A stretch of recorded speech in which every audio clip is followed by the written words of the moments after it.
Hello,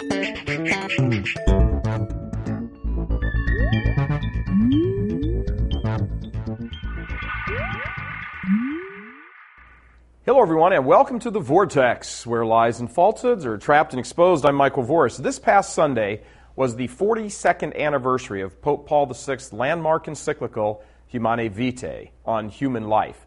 It restated church teaching on the sanctity of marriage and resulting prohibition against contraception.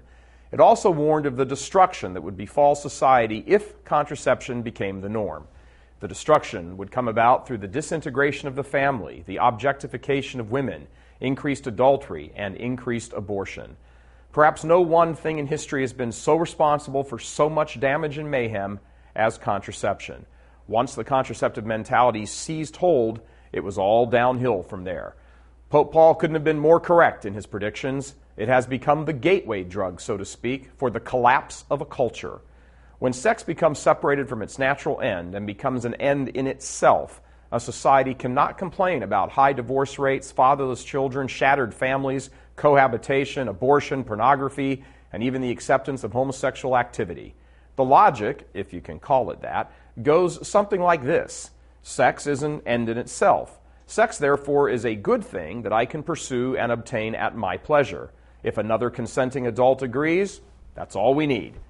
When that becomes the standard, all restrictions are off.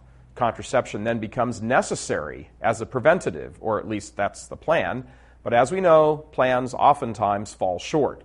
Planned Parenthood knows that a certain failure rate is endemic to all contraception.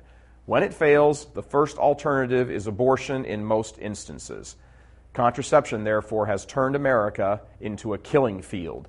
It is staggering to think of the number of unrepentant murderers that live among us today, at work, within our families, leading our government, our entertainment industry, medical institutions, universities, and the media. Some, of course, are rightly remorseful, but too many are dismissive of the mass killings. It's interesting to note the indignation that was heaped on the head of the Holocaust revisionist Bishop Williamson last year. He denied that 6 million Jews died in the camps, that the number was more akin to 300,000.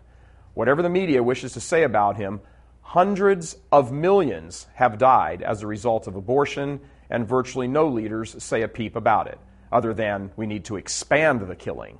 Contraception, or more precisely, the contraceptive mentality, is responsible for the modern Holocaust. It is the root cause of virtually every evil that has been visited on us in the past 40 years.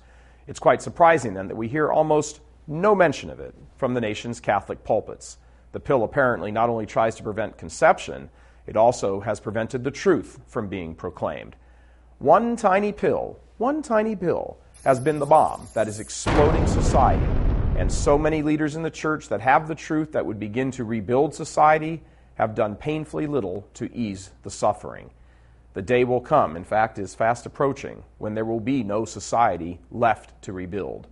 When theological and philosophical truths are cast aside or ignored or not preached, cultures die. I'm Michael Voris. Please help us keep delivering these kinds of messages that so desperately need to be heard and acted on. Join RealCatholicTV.com today as a premium subscriber. Become immersed in the faith established by Jesus Christ. The Catholic Church is the only hope against evil because that is its God-given mission. As our Lord said, apart from me, you can do nothing. Join RealCatholicTV.com today as a premium subscriber and come to learn and love Christ more deeply.